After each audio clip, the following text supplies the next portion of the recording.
নাম হলো সিয়াম, এবং যে ইবাদতের প্রতিদান রব্বে করিম নিজ হাতে দিয়ে দিবেন। সুবহানাল্লাহ।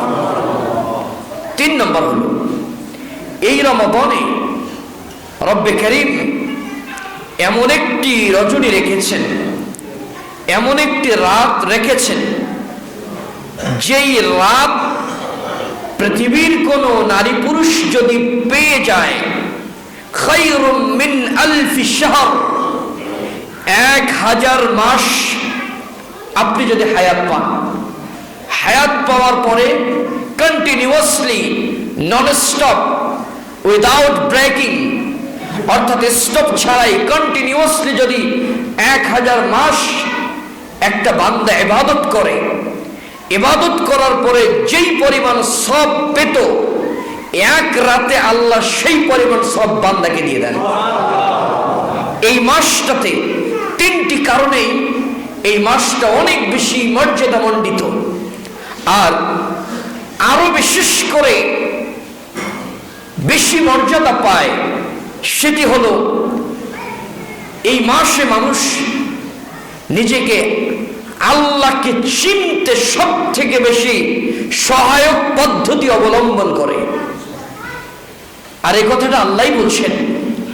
আল্লাহ তাআলা বলছেন, ইয়া আইয়ুহাল্লাযীনা আমানু, কোরআনুল কারীমের 2 নম্বর সূরা, সূরা আল বাকারা 183 এবং 84 নম্বর আয়াত কারীমায় রব্বে কারীম বলছেন, ইয়া আইয়ুহাল্লাযীনা আমানু, পৃথিবীর ঈমানদার, কুতিবা আলাইকুমুস সিয়াম, ইয়ানি ফুরিদা আলাইকুমুস সিয়াম, ঈমানদার তোমরা যারা ঈমানে বিশ্বাস করো, আমি তোমাদেরকে বলছি কুতিবা আলাইকুমুস সিয়াম, তোমাদের উপরে সিয়ামকে ফরজ করে দেওয়া হয়েছে।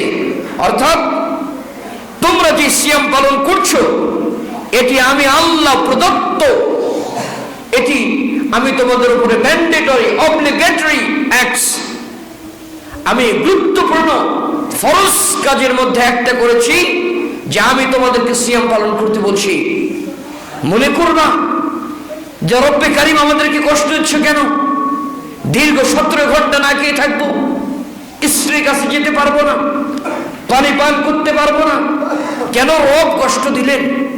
আল্লাহ বললেন, না, এই কষ্ট শুধু তোমাদেরকে দেয়নি, কামা কুতিবা আলাল্লাযীনা মিন ক্বাবলিকুম, তোমাদের আগে যে জাতিগুলি পৃথিবীতে ছিল, অর্থাৎ মূসা আলাইহিস সালাতু ওয়াস সালামের সম্প্রদায়, ঈসা আলাইহিস সালাতু ওয়াস সালামের সম্প্রদায়, ইয়াকুব আলাইহিস সালাতু ওয়াস সালামের সম্প্রদায়, এভাবে প্রিভিয়াস ফলোয়ার যারা ছিল, উম্মাহ যারা ছিল, এদের উপরেও আমি আল্লাহ এই বিধানটা দিয়েছিলাম। আল্লাহ কেন দিলেন প্রশ্ন থাকতে পারে কিনা আমাদের? আগের জাতিকেও দিলেন, আমাদেরও দিলেন, আমাদেরটা তো নতুন সিলেবাস, তো কেন দিলেন এই সিলেবাসে? কোরআন যখন আসলো, পৃথিবীর অতীত ইতিহাস স্টপ করে দিয়ে কোরআনে লিপিবদ্ধ যেই বিধিবিধান আছে, এই বিধিবিধানটা আমরা মানব। তাহলে অতীতের মানুষকে যেটা দিয়েছিলেন আমাদেরও দিলেন। কেন দিলেন? আল্লাহ বলছেন, দিলাম এ কারণে লাআল্লাকুম তাত্তাকুন, আশা করা যায় এই সিয়ামকে যদি তোমরা বডিতে পালন করো, রমাদানে মেনে চলো, তাহলে তুমি আল্লাহ ভীরু হবে। সুবহানাল্লাহ। অর্থাৎ তোমার মনের ভিতরে আল্লাহর যে ভয়, এই ভয়টাকে প্রবেশ করাতে গেলেই তোমাকে সিয়াম পালন করতে হবে। এখন কথা হলো, আমরা ইন জেনারেল প্রতি বছর এই মুত্তাকি সিয়ামের উপরে অনেক বক্তব্য শুনেছি। আমার আজকে ট্রাম হলো এই যে রব্বে কারীম এই যে তাকওয়ার কথা বললেন, মুত্তাকি, হোয়াট ইজ তাকওয়া? তাকওয়া কি, কেন আসবে, কিভাবে আসবে, কেমনে পাবো? রব্বে কারীম সালাতের আয়াতের শেষে তাকওয়া শব্দটাকে জড়িয়ে দিলেন না। রব্বে কারীম যারা মক্কা মদিনায় লক্ষ লক্ষ টাকা খরচ করে হজ ব্রত পালন করতে গেলেন, তাদের আয়াতের শেষে তাকওয়া শব্দ জানালেন না। রব্বে নিজের ঘাম ঝরিয়ে টাকা পয়সা ইনকাম করে, অর্থ জমিয়ে যাকাত দেয়, তাদের আয়াতের সঙ্গে তাকওয়া শব্দটাকে জড়ালেন না। রব্বে কারীম যারা দান সাদাকা কন্টিনিউ করছেন তাদের সঙ্গে তাকওয়া শব্দ জড়ালেন না। স্পেসিফিকলি শুধুমাত্র কেন তিনি সিয়ামের সঙ্গে তাকওয়া শব্দটাকে জড়িয়ে দিলেন? আল্লাহ কি বলছেন জানেন? আল্লাহ বলছেন, ওয়াত্তাকুল্লাহ। পৃথিবীর মানুষ তাকওয়াটাকে একটু বুঝাই, আল্লাহকে ভয় করো। ইন্নাল্লাহা মা'আল মুত্তাকিন। নিশ্চয়ই জেনে রাখো, রব্বে কারীম যারা আল্লাহকে ভয় করে আল্লাহ তাদের সঙ্গে আছেন। সুবহানাল্লাহি ওয়া বিহামদিহি। দেখেন তাকওয়া কি জিনিস একটু বুঝাই। আল্লাহ বলছেন, মাইয়াত্তাকিল্লাহ ইয়াজআল লাহু মাখরাজা। যে ব্যক্তি আল্লাহকে ভয় করে আল্লাহ তার রিজিকের পথকে বের করে দেন। আল্লাহ বললেন, ইয়া আইয়ুহাল্লাযীনা আমানুত্তাকুল্লাহ। হে ঈমানদার, তোমরা আল্লাহকে ভয় করো, হাক্কা তুকাতিহি। যথাযথভাবে আল্লাহকে ভয় করো। ওয়ালা তামুতুন্না ইল্লা ওয়া আনতুম মুসলিমুন। অর্থাৎ আল্লাহকে ভয় না করে, মুসলিম না হয়ে তুমি কবরে আসবে না। নিজের মনের ভিতরে আল্লাহকে 100% ভয় করে মুসলিম হয়ে তুমি কবরের মাঠে আসবা, এটা আল্লাহ বলছেন। তাহলে তাকওয়া কত গুরুত্বপূর্ণ জিনিস। আল্লাহ বলছেন এই তাকওয়া শব্দটা, তাকওয়া শব্দের অর্থ হলো যে বেঁচে থাকা, বিরত থাকা, ভয় করা ইত্যাদি। পারিভাষিক সংজ্ঞায় সহজভাবে বলা যায় যে আল্লাহ তাআলার সন্তুষ্টির আশায় এবং অসন্তুষ্টির ভয়ে যাবতীয় অন্যায়, অত্যাচার, অনাচার, পাপাচার থেকে নিজেকে বিরত রাখার নামই হলো তাকওয়া। আল্লাহর সন্তুষ্টির আশায় এবং অসন্তুষ্টির ভয়ে, আল্লাহর সন্তুষ্টির আশায় আমরা সিয়াম পালন করছি না? আল্লাহর সন্তুষ্টির আশায় আজকে জুমাবার আমরা মসজিদে এসেছি, আর অসন্তুষ্টির ভয়ে আর বাসায় থাকি নাই, তাই না? যে বাসায় থাকলে আল্লাহ আমার উপরে অসন্তুষ্ট হবে, সিয়াম না থাকলে আল্লাহ আমার উপরে রাগ করবে, অসন্তুষ্ট হবে। এই যে অসন্তুষ্টির ভয়ে এবং সন্তুষ্টির আশায় যাবতীয় অন্যায়, অপকর্ম থেকে নিজেকে বিরত রাখার নামই হলো তাকওয়া। কি নাম বললাম? তাকওয়া। আর যিনি এই ভয়টা লালন পালন করবেন, মেনে চলবেন, তাকে বলা হয় মুত্তাকি। তাকে কি বলা হয়?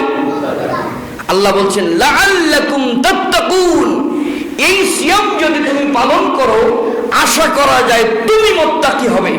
অর্থাৎ সিয়াম একমাত্র ইবাদত, যেই ইবাদতের মাধ্যমে একটি মানুষের সমস্ত অন্যায় থেকে বিরত থাকা সম্ভব। যার মিথ্যা বলা সম্ভব, সে যদি সিয়াম পালন করে ও মিথ্যাটা ছেড়ে দিবে। ও জানে মিথ্যা বললে সিয়াম টেকে না। যার পরচর্চা করা অভ্যাস, তার পরচর্চা বন্ধ হবে। যার নামাজ ছেড়ে দেওয়া অভ্যাস ছিল, সে নামাজি হবে। যে বেহালালি খেত, ওই পথ ছেড়ে দিয়ে হালাল পথ অবলম্বন করবে। কারণ জানি আমি যদি অন্যায় অর্থে আমি আমার বডিকে সাজাই, সিয়াম পালন করি, তাহলে এই সিয়াম আল্লাহর কাছে গ্রান্টেড হবে না, গ্রহণযোগ্যতা পাবে না। যেই সিয়াম, যেই ইবাদত আল্লাহর কাছে গ্রহণযোগ্যতা পাবে না, যেই আমল আল্লাহর কাছে মনোনীত হবে না, সিলেক্ট হবে না, ওই ইবাদত বান্দাকে কখনোই জান্নাতে নিবে না। সম্মানিত দিনী ভাই, বলছিলাম যে এই যে তাকওয়া, সাহাবায়ে কেরাম রাদিয়াল্লাহু তাআলা আনহু তারা প্রশ্ন করতেন তাকওয়া কি জিনিস। তো একবার হযরত ওমর রাদিয়াল্লাহু তাআলা আনহু তাকওয়াটাকে আরো সহজ করে বুঝাই। আমাদেরকে যদি সিয়াম তাকওয়া না শেখায়, বিশ্বাস করুন এই সিয়াম আমার কোনো কাজে আসবে না। ফর এক্সাম্পল, একটি উদাহরণ দেয়।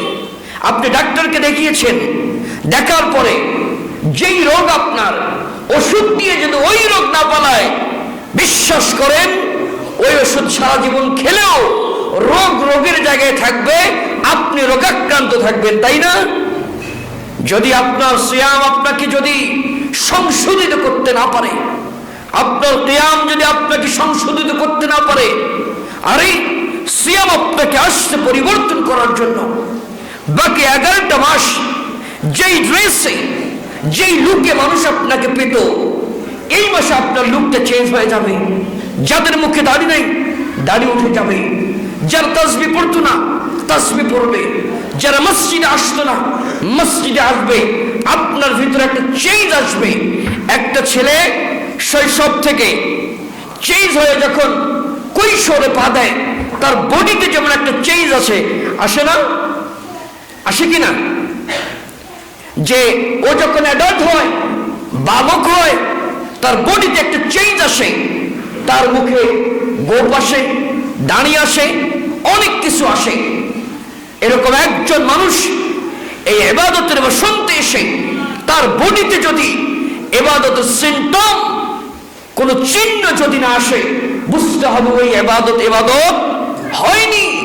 এটা মানব রচিত এবং মানব রূপী ইবাদত হয়েছে, মানুষকে দেখানোর ইবাদত হয়েছে।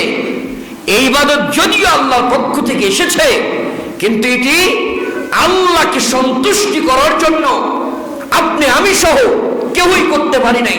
যদি আমার ভিতরে চেঞ্জ না আসে, আমি কেমনে বুঝলাম? সিয়াম পালন করে আমি দিনের বেলা দাড়ি চিসে আসলাম, সিয়াম তো এটা পারমিট করে না। সিয়াম পারমিট করে না। সিয়াম কি বলছেন? মান লাম ইয়াদা ওয়া কাওলা যুর ওয়াল আমাল বিহি ফালাইসা লিল্লাহি হাজাতুহু আন ইয়াতআমাহু ওয়া শারাবাহু। যে ব্যক্তি সিয়াম পালন করা অবস্থায় অন্যায় কথা, অন্যায় কর্ম, অন্যায় অভ্যাস ছেড়ে দিতে পারে নাই, ওর সিয়াম আল্লাহর কাছে যাবে না। তাহলে আপনি সিয়াম পালন করে আজকে জুমাবার কি করে সেলুনে গিয়ে দাড়ি চিসে এসে মসজিদে আপনি আসলেন? তার মানে এই সিয়াম আপনি আল্লাহর জন্য, বলেন আল্লাহর জন্য রাখি নাই। কারণ আমার ভিতরে চেঞ্জ আসতেছে না, আমি চেঞ্জ করতে পারতেছি না। আমার ভিতরে সিয়াম পালন করার পরে চেঞ্জ আসতো, কোরআন তেলাওয়াত করবো, কিন্তু করতে পারি নাই। আমি ওই মোড়ে মোড়ে বসে গল্প করছি। আল্লাহ কি বলছেন? লাআল্লাকুম তাত্তাকুন। এই সিয়ামের পালনের মাধ্যমে তুমি মুত্তাকি হবে। দ্যাট মিন্স তোমার এই বডি, তোমার আত্মাটা আমার রঙে রঞ্জিত হবে, আমার সাথে সেজে যাবে। তোমার নফসটা হবে আনুগত্যশীল, তোমার বডির অঙ্গগুলি হবে আনুগত্যশীল। তোমার এই দেহটা শুধুমাত্র রব্বে কারিমকে তাসবিহ করবে, জিকির করবে, স্মরণ করবে, মননে নয়নে সব সময় রব্বে কারিমকে অনুসরণ করবে। তোমার মুত্তাকি হওয়ার জন্য তোমার অন্তরের ভিতরে যেই পশুত্ব ছিল, এটাকে একদম সরিয়ে দিয়ে মনুষ্যত্বটাকে এস্টাবলিশ করবে, মানুষকে মানুষ মনে করবে, হালাল পথে হাঁটার চেষ্টা করবে। এইভাবে যদি প্রত্যেকটি স্টেপে আমি চেঞ্জ রব্বে কারিমকে দেখাতে না পারি, নট অনলি টেম্পোরারি, শুধু সাময়িক সময়ের জন্য নয়, পার্মানেন্টলি আমাকে চেঞ্জ হতে হবে। এই অভ্যাস শুধুমাত্র যেন 30 দিন রমাদান কেন্দ্রিক না হয়, এই অভ্যাস থাকবে up to the end of life, আমার জীবনের শেষ দিন পর্যন্ত। তাহলেই না আমি রব্বে কারিমের কাছে তার হাত দিয়ে এই সিয়ামের প্রতিদানটা পাবো। যদি আমি চেঞ্জ করতে না পারি নিজেকে, যদি রব্বে কারিমের জন্য নিজেকে সাজিয়ে নিতে না পারি, তাহলে এটা হলো ওয়াসার কুন্ডুলা, মানে হচ্ছে এমনিতেই ফলের আশা করলেও বাস্তবে আপনি আল্লাহর কাছ থেকে ফল পাবেন না। সম্মানিত দিনী ভাই, তো একবার ইবনে ওমর রাদিয়াল্লাহু তাআলা আনহু, তিনি কাব রাদিয়াল্লাহু তাআলা আনহুকে প্রশ্ন করছেন, আচ্ছা উবাই ইবনে কাব, এই তাকওয়া কি জিনিস? আল্লাহ রাব্বুল আলামিন কোরআন কারিমে বলছেন তোমারে মুত্তাকি হইতে হবে, তোমারে তাকওয়াশীল হতে হবে। তে তাকওয়া কি জিনিস কেমনে বুঝবো? সুবহানাল্লাহি ওয়া বিহামদিহি সুবহানাল্লাহিল আযীম। সাহাবায়ে কেরাম জান্নাতি মানুষ, তাদের উদাহরণ কত চমৎকার। তখন উবাই ইবনে কাব হযরতে ওমর ইবনে আল খাত্তাব রাদিয়াল্লাহু তাআলা আনহুকে বলছেন, ওমর আপনি আমারে প্রশ্ন করেছেন যে তাকওয়া কি জিনিস, কেমনে অর্জন করা সম্ভব? রব্বে কারীম এতগুলি আয়াত, কোরআন কারীমের এত আয়াত নাযিল করলেন তাকওয়াশীল হওয়ার জন্য, মুত্তাকি হওয়ার জন্য। তা আমি তো বুঝতেছি না তাকওয়াটা কি জিনিস, কেমনে মুত্তাকি হতে হয়। তখন উবাই ইবনে কাব রাদিয়াল্লাহু তাআলা আনহু হযরত ওমর রাদিয়াল্লাহু তাআলা আনহুকে বললেন, ওমর শুনেন, আপনি কি জীবনে কণ্ঠকাকীর্ণ পথে হেঁটেছেন? বলছে হ্যাঁ হেঁটেছি। কণ্ঠকাকীর্ণ পথ মানে কাঁটাযুক্ত পথ, যেখানে হাঁটতে আপনার কষ্ট হয়। বলছে হ্যাঁ এই পথে হেঁটেছি। যে বলছে আবার শুনেন, আপনি কি কোনোদিন এই পথে হেঁটেছেন যেই পথে অনেকগুলি কাঁটা আছে, আবার রাস্তা পেরিয়ে আপনাকে ওই দিকে যেতে হবে, এই পথ ছাড়া আর অন্য কোনো পথ নাই? ওমর রাদিয়াল্লাহু তাআলা আনহু বলছে হ্যাঁ উবাই ইবনে কাব আমি হেঁটেছি।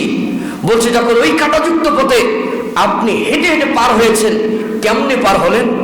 তখন ওমর রাদিয়াল্লাহু তাআলা আনহু বলছেন, আমি পাটাকে বেছে বেছে জায়গা মতো ফেলেছি যাতে করে আমার শরীরে কাঁটা না বিঁধায়, আমার জামাটাকে আঁটুসুট করে রেখেছি যেন কোনো কিছু জামাতে লেগে না যায়।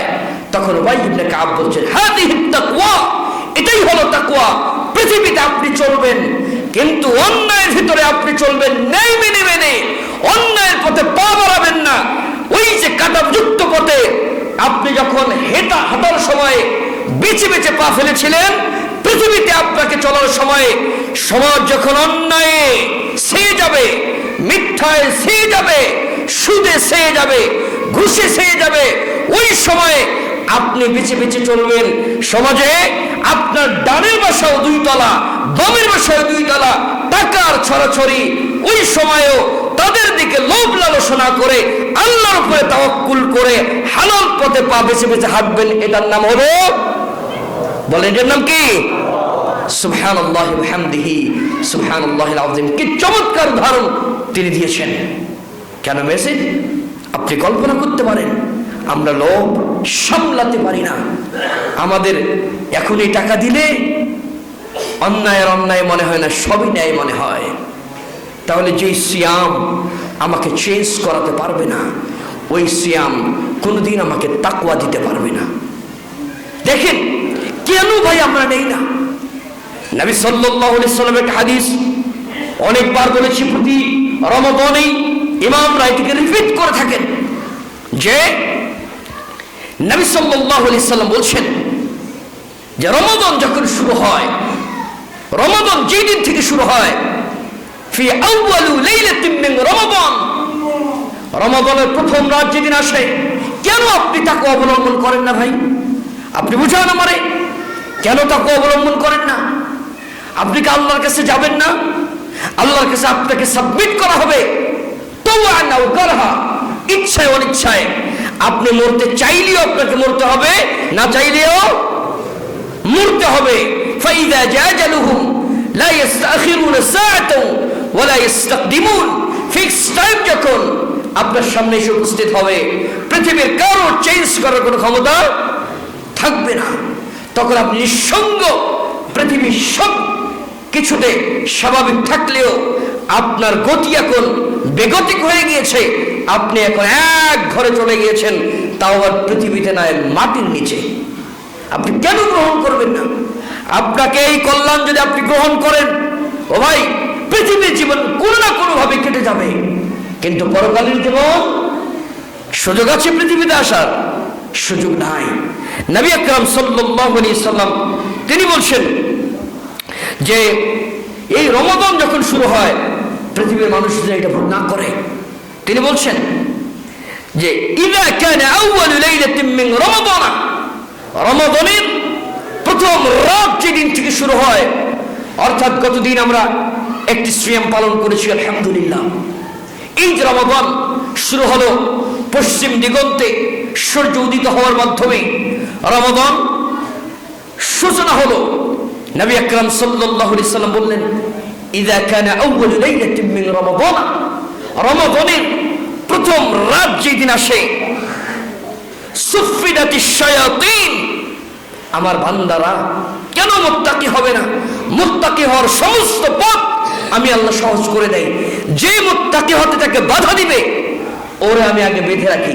সুফিদাতিশ শায়াতিন, যে শয়তান আমার বান্দাদেরকে নষ্ট করবে, যে শয়তান আমার বান্দাদেরকে আমার কাছ থেকে দূরে রাখবে, সেই শয়তানকে আমি আল্লাহ বেঁধে রেখে দেই। সুবহানাল্লাহ, বেঁধে রাখি।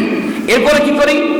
অমারাতুল জিন, এবং জিন শয়তান যে আছে তাদেরকে আমি সরিয়ে রাখি।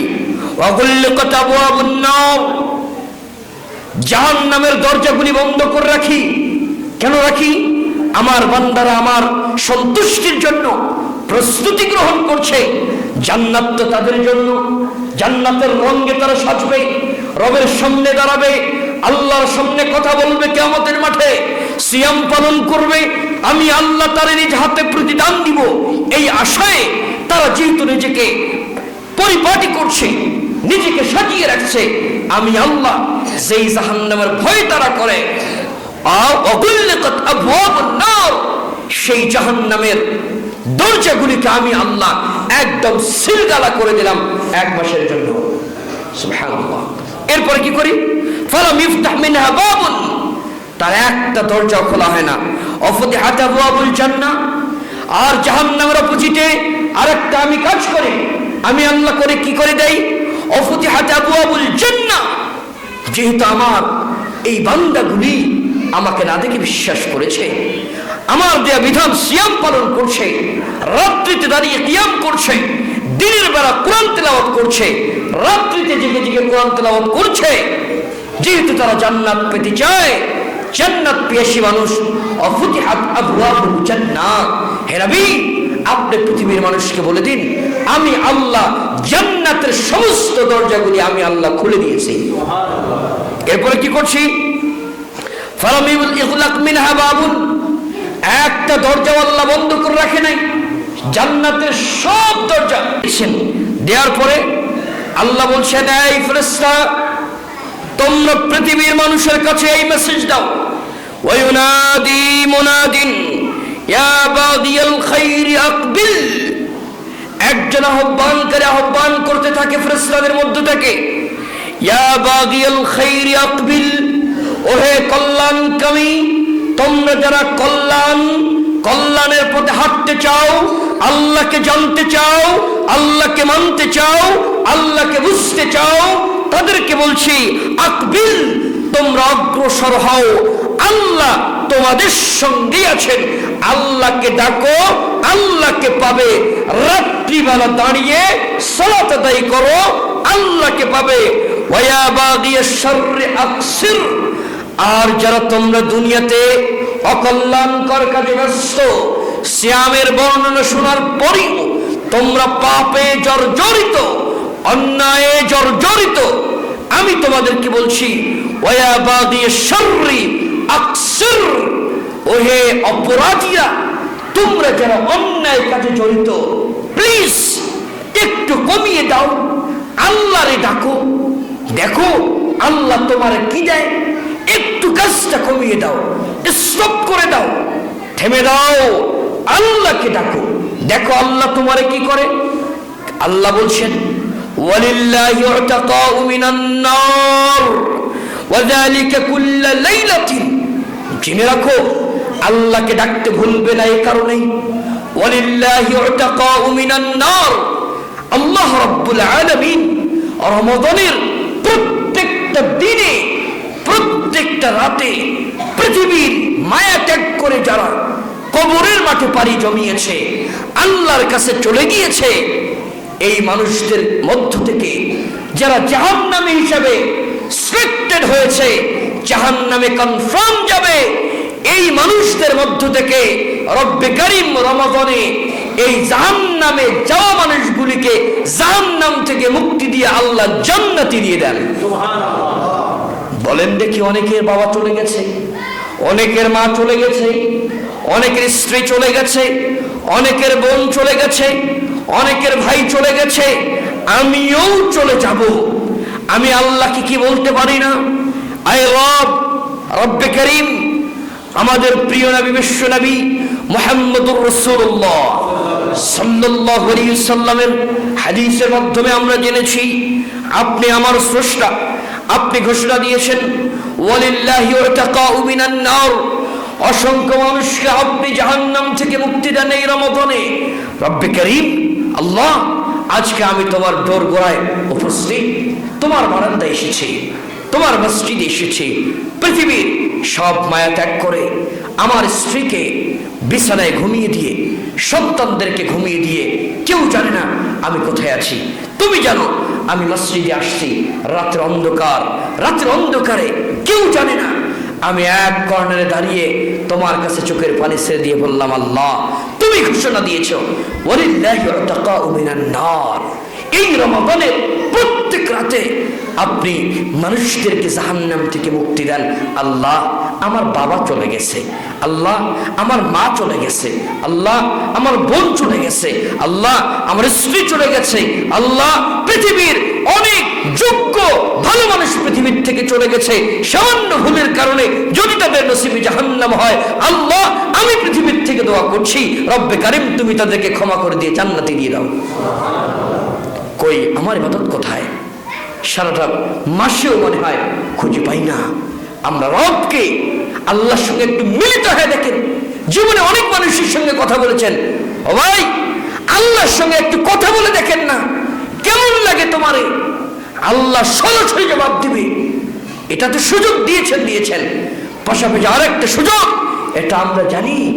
আল্লাহ বলছেন, বান্দা আমি আল্লাহকে দেখো নাই, দেখতে পারবা না, চেষ্টা করছো পারবা না, কারণ এই যে চোখে আমি তোমাকে যে লেন্স দিয়েছি এটা দিয়ে আমাকে দেখা সম্ভব নয়। পরকালের মাটিতে আমি আল্লাহকে তুমি দেখতে পারবা ইনশাআল্লাহ, এতে কোনো সমস্যা নেই। তবে আমি আল্লাহ প্রতিদিন আসমানে নেমে আসি, বহুবার বক্তব্য দিয়েছি। রমাদান সুযোগ, রমাদান সুযোগ। রাত্রিবেলা দাঁড়িয়ে জেগে জেগে আল্লাহকে বলুন, আল্লাহ এই যে আমাকে যে চোখ দিয়েছো, এই চোখ দিয়ে আসমান দেখা যায়, আপনি এখানে আসছেন। I believe that, এটা আমি বিশ্বাস করি আপনি এখানে আসছেন, কারণ এই কথা বলছেন মুহাম্মদুর রাসূলুল্লাহ সাল্লাল্লাহু আলাইহি ওয়াসাল্লাম। আমি বিশ্বাস করেছি এটা মনে প্রাণে। এখন তোমার দোরগোড়ায় আমার মিনতি, আমার জীবনের পাপ তুমি ক্ষমা করে দাও, আমার অভাব মুক্ত করো, আমার চাওগুলি পূর্ণ করো। তুমি পূর্ণতা দিতে পারো, অপূর্ণ কাজ তুমি চাইলেই দিতে পারো। তোমার তাহতাবাশিয়াতিল্লাহ, তুমি আল্লাহর ইচ্ছায় সবকিছু চলে। আমি তো তোমারই বান্দা নাকি? আমি তো তোমারই দাস। পৃথিবীর আর কারো কাছে তো আমার অপরাধের কথা বলি নাই, কারো কাছে তো ক্ষমা চাই নাই, তোমার কাছেই তো চেয়েছি। তুমিই তো মাফ করতে পারো, তুমিই তো বলেছো তোমার কাছে মাফ চাইলে তুমি আমারে ক্ষমা করো। কিন্তু আফসোস লাগে, কই চাইতে পারি না। এই যে তাকওয়া অবলম্বনের যতগুলি মত আছে, এগুলি আমরা করতে পারি না। সম্মানিত দিনী ভাই, শুধুমাত্র সির্ফ যেন আমার রোজা বা সিয়াম না হয়, আমার সিয়াম যেন হয় আল্লাহর সন্তুষ্টির জন্য ইনশাআল্লাহ। কারণ সিয়াম যদি আল্লাহর সন্তুষ্টির জন্য হয়, কিয়ামটাও হবে আল্লাহর সন্তুষ্টির জন্য। আমার নফসটা সংশোধিত হবে, তাজকিয়াতুন নফস, আত্মশুদ্ধি হবে। বডিকে সাজিয়ে কোনো লাভ নাই, এই বডি মাটি খাবে। আত্মাকে সাজাতে হবে আল্লাহর কথায়, আল্লাহর কর্মে, আল্লাহর বিধানে, আল্লাহর নিয়মে। সম্মানিত দিনী ভাই, বলছিলাম এই সিয়াম যদি শুধুমাত্র আমাদের পানি এবং খাওয়া বর্জনই না হয়, সিয়াম যেন হয় বিশ্বনবী মুহাম্মদুর রাসূলুল্লাহ সাল্লাল্লাহু আলাইহি সাল্লামের সুন্নাহর আদলে। তিনি বলছেন এই যে সিয়াম যারা করে, সিয়াম বলেছিলাম রমাদানে তাকওয়া অবলম্বনে যতগুলি পথ আছে, তার মধ্যে একটা গুরুত্বপূর্ণ পথ হলো কোরআন তেলাওয়াত করা, কোরআন সম্পর্কে জানা, কোরআন বোঝা। যেহেতু কোরআন নাজিলের মাস, কোরআন তেলাওয়াত করতে হবে, কোরআন জানতে হবে, কোরআন বুঝতে হবে। সিয়াম যেহেতু এই রমাদানে এসেছে, সিয়ামের আদ্যপান্ত ইতিহাস আমাকে জানতে হবে, আমাকে বুঝতে হবে, সিয়ামকে আমাকে পালন করতে হবে মুহাম্মদ রাসূলুল্লাহ সাল্লাল্লাহু আলাইহি সাল্লামের নিয়মে। এরপরে নবী সাল্লাল্লাহু আলাইহি সাল্লাম বলছেন যে সিয়াম যদি কেউ প্রপারলি রাখেন, তাহলে এই সিয়াম এবং কেউ যদি রমাদানে কোরআন তেলাওয়াত করেন, এই কোরআন ইশফাআনে লিল আবদ, এই বান্দার জন্য আল্লাহর কাছে সুপারিশ নিয়ে যাবে। আমি কোনো কিছু পেশ করতে চাইলে চেয়ারম্যান বরাবর একটা আবেদন করি, চেয়ারম্যান আবার মন্ত্রণালয়ে আবেদন করে আমার জন্য সুপারিশ করে না? রব্বে কারিম ইবাদত যে দিয়েছেন, এই ইবাদত আল্লাহর কাছে সরাসরি সুপারিশ করবে। রব্বে কারিম আমি সিয়াম, কোরআন বলবে আমি কোরআন। আল্লাহ কি ব্যাপার, তোমরা দুজনে আসছো কেন? বলছে আল্লাহ, এই যে বান্দাটা যার জাহান্নামের ফয়সালা হওয়ার কাছাকাছি, আমি আসছি যে الصيام والقرآن يشفعان للعبد يقول الصيام أي ربي إني منعته الطعام والشهوة بالنار فشفعني فيه। সিয়াম আল্লাহকে বলবে আল্লাহ, এই মানুষটা যার সিদ্ধান্ত হলো জাহান্নামে যাবে, জান্নাতে আর যেতে পারছে না, এই মানুষটাকে আমি দুনিয়াতে দেখেছি, আমি নিজে সিয়াম তার বডিতে ছিলাম। ইন্নি মানাতুন নাহার, আমি দিনের বেলা তার খাবারটাকে বর্জন করিয়েছিলাম, স্ত্রীর কাছ থেকে দূরে রেখেছিলাম। যেহেতু সে আমাকে পূর্ণাঙ্গ রূপে রাসূলুল্লাহ সাল্লাল্লাহু আলাইহি সাল্লামের সুন্নাহ পদ্ধতিতে আমাকে আদায় করেছে, ফাশাফি'নি ফীহি, আমি সুপারিশ করছি আল্লাহ তুমি আমার পক্ষ থেকে সুপারিশটা গ্রহণ করো। রব্বে কারিম তার সুপারিশটা গ্রহণ করবেন। তাহলে আমরা যে সিয়াম পালন করছি, এই সিয়ামে আল্লাহকে সুপারিশ করবে। সুতরাং সে যদি আল্লাহকে সুপারিশ করে, আল্লাহ গ্রহণ করবে, এটা কনফার্ম, নিশ্চিত। মুহাম্মদ সাল্লাল্লাহু আলাইহি সাল্লাম বলছেন, তাহলে কেন আমরা সিয়ামটাকে ওইভাবে পালন করতে চাই না? এরপরে কোরআন, ওয়াল কোরআনু, কোরআন বলবে মানাতুন নাওমা বিল লাইল, আল্লাহ আমি কোরআন ওই মানুষটারে রাত্রিতে ঘুম পাড়তে নিষেধ করেছিলাম, বলেছিলাম কোরআন পড়ো, ও কোরআন পড়তেছিল বারবার পড়ে, তোমাকে আবেগে মননে আঁকড়িয়ে ধরে কোরআন তেলাওয়াত করে সুরেলিত কণ্ঠে মসজিদের এক কর্নারে বসে, পৃথিবীর কোনো আওয়াজ নাই, আওয়াজ আসে কোরআন থেকে, কোরআনে তেলাওয়াত করে ফাশাফি'নি ফীহি, রব্বে কারীম আমি কোরআনের পক্ষ থেকে সুপারিশটা গ্রহণ করো। তখন রব্বে কারীম বলবেন, যাও, সিয়াম এবং কোরআন দুজনের সুপারিশ আমি আল্লাহ গ্রহণ করলাম। সুতরাং পৃথিবীর থেকে চলে যাবো, আজ হোক কাল হোক, 1 ঘন্টা পর হোক, আমরা চলে যাব, প্রস্তুতি আমাদেরকে রাখতে হবে। আর যেগুলির সুপারিশ রব্বে কারীম সরাসরি গ্রহণ করবেন, এই কাজগুলো থেকে আমাদেরকে বিরত থাকা যাবে না। রব্বে কারীম আমাদেরকে এই সিয়াম যেন তাকওয়া অবলম্বনের একমাত্র মাধ্যম হয়, রব্বে কারীম আমাদেরকে সেই সুযোগ এবং তৌফিক দান করুন। বলেন আমিন। ওয়া কুলু কাওলি হাযা আস্তাগফিরুল্লাহ লি ওয়া লাকুম ওয়া লিসাইরিল মুসলিমিন।